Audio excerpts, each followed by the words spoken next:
Yesu ashimwe cyane. Shalom shalom. Iki gitondo turashimira Imana ko yaturinze, yabanye natwe mu ijoro ryose tukabyuka turi bazima.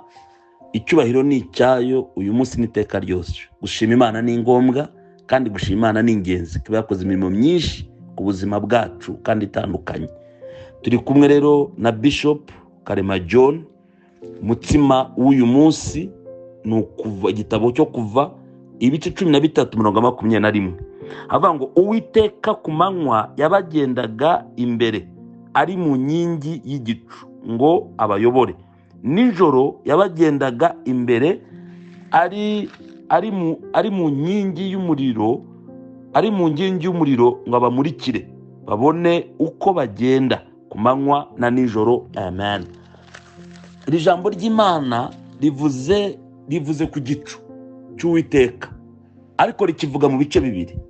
Riravuga ngo ku manywa iki gicu cyabaga inkingi ibayobora, ibatwikiraho igicu, ngo nijoro kigahinduka umuriro, ngo kugira ngo kibamurikire bakomeze bagende.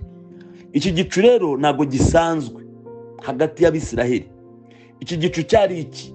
Igicu cyari ikimenyetso cyo kubaho kw'Imana hagati mu bwoko bwayo buri mu butayu buva muri Egiputa. Iki gicu cyari umugisha. Reka mbabwire, iki gicu cyakoraga cyane cyakorerwagamo ibintu bibiri. Icya mbere, iki gicu niho Imana yanyuzaga imvugo yayo igihe ishaka kuvugana na Mose cyangwa na Aroni, ishaka kuvugana n'ubwoko bwayo, ishaka kubaha icyerekezo, ishaka kubavuga ku buzima bwabo, ishaka kubahugura, ishaka buri kimana ashaka gukora kuvuga.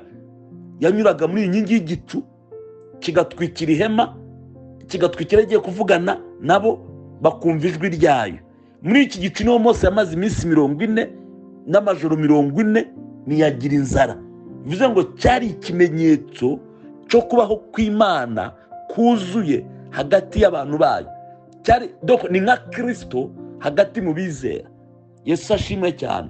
Rero iyo usomye Bible usoma Gutegeka kwa 2:31, 15-16, kubara 12:5, Zaburi ya 99:6-7, byerekana neza ko ariho Imana yanyuzaga ijwi ryayo igihe ishaka gutanga message ku bantu bayo.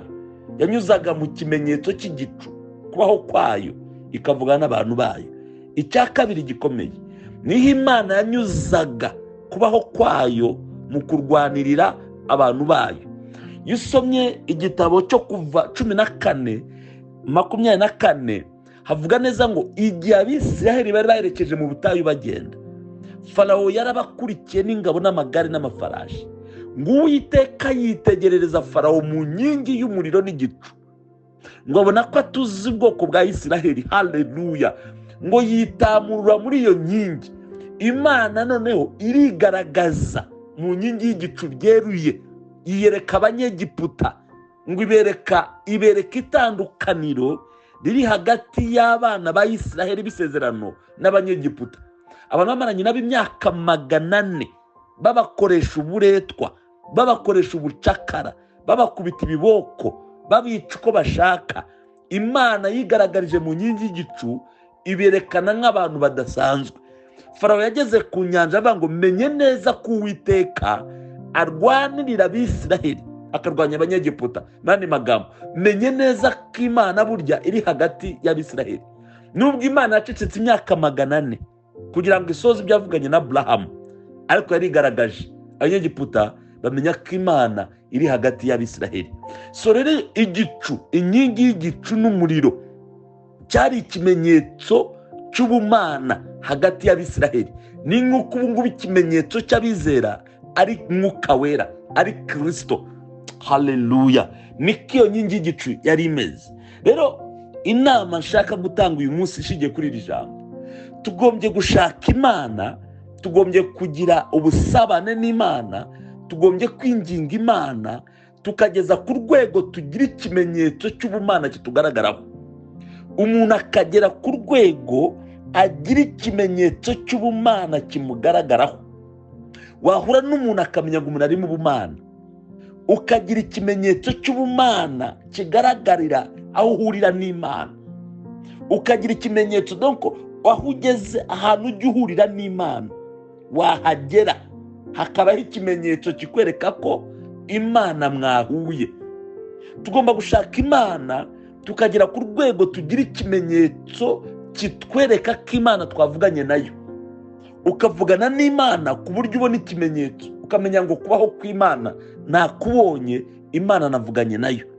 Tugombye gushaka Imana tukagera ku rwego tugira ikimenyetso kitwerekana ko twasabanye n'Imana, tugasabana n'Imana tukagera ku rwego tugira ikimenyetso mu buzima bwacu cyerekana ko twasabanye n'Imana, tukagira ikimenyetso cyerekana ko twavuganye n'Imana, tukavugana n'Imana tukagera ku rwego tugira ikimenyetso kitwereka ko Imana yavuganye natwe, tukagira ikimenyetso kitwerekana ko twerekana Imana mu bandi.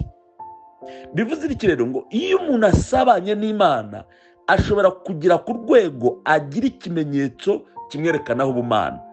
Yesu rero aduha imbaraga, Yesu adushoboze, Yesu niwe gicu, Yesu niwe nkingi, yari hamwe n'Abisiraheli ariko ntabwo yari yagahishuwe. Rero muri twebwe ubu bizera, ubu ni Kristo uri hagati muri twebwe nk'inkingi y'igicu. Rero nakugira inama, umutima w'uyu munsi nagusabaga ngo ushake Imana ugere ku rwego ugira ikimenyetso cy'uko Imana muri hamwe. Nujya ugenda mu nzu ujye wumva Imana, wumva ikimenyetso. Haleluya, lilasi. Nusenga wumva ikimenyetso cy'uko Imana ihari. Nugera mu bihe wumva ko ikimenyetso cy'uko Imana ihari. Nugera ahantu hakomeye wumva ikimenyetso cy'uko Imana ihari. Utangire kumva Imana mu buzima bwawe, utangire kumva kubaho kw'Imana mu buzima bwawe, utangire kumva Imana yitamurura, utangire kumva Imana ishobora kwiyerekana, utangire kumva Imana irenganura, utangire kumva Imana ikora ibitangaza, utangire kumva Imana ikiza, utangire kumva ikimenyetso cyo kubaho kw'Imana mu buzima bwawe, mu magufwa yawe, mu mitsi yawe, mu bitekerezo byawe, mu rugo rwawe, mu kazi kawe, mu rubyaro rwawe, mu cyerekezo cyawe. Utangire kumva ikimenyetso cyo kubaho kw'Imana nk'uko Abisiraheli babanye n'inkingi y'igicu n'umuriro bakamenya ko Imana iri hamwe nabo. Nawe utangire kumva kubaho kw'Imana. Abanyegiputa bagukurikiye, abo bose bahuruye, batangire kubona ikimenyetso cyo kubaho kw'Imana. Imana yitamuriye mu kimenyetso cyayo, Imana yigaragarize mu kimenyetso cyayo, Imana yerekanire mu mbaraga zayo. Imana ya Isiraheli, Imana y'Umwami wacu Yesu Kristo, Imana y'imbaraga, Imana y'agakiza, Imana y'umuriro, Imana y'igicu igaragare ku manywa, igutwikiriza igicu cya kubaho kwayo, nijoro ikumurikirishije inkingi y'umuriro. Mu izina rya Yesu, imbaraga z'Imana zikora ibitangaza, imbaraga z'Imana zikumurikire, imbaraga z'Imana zikurwanire. Haleluya, haleluya, lilasi ya haleluya. Oh, imbaraga z'Imana zikora ibitangaza ku buzima bwawe mu izina rya Yesu. Inkingi y'umuriro ikumurikire mu ijoro ry'umwijima. Nugera hacuze umwijima, inkingi yitamurire y'umuriro mu izina rya Yesu. Imbabazi z'Imana n'imbaraga z'Imana no kubaho kw'Imana bigaragare ku buzima bwawe.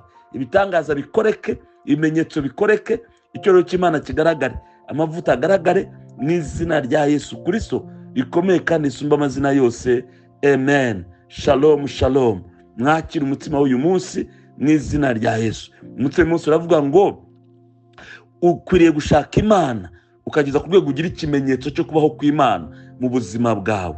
Imana ibahe umugisha kandi biyereke kandi bahe ikimenyetso cyo kubaho kwayo mu buzima bwanyu mu izina rya Yesu rikomeye kandi isumba amazina yose. Amen.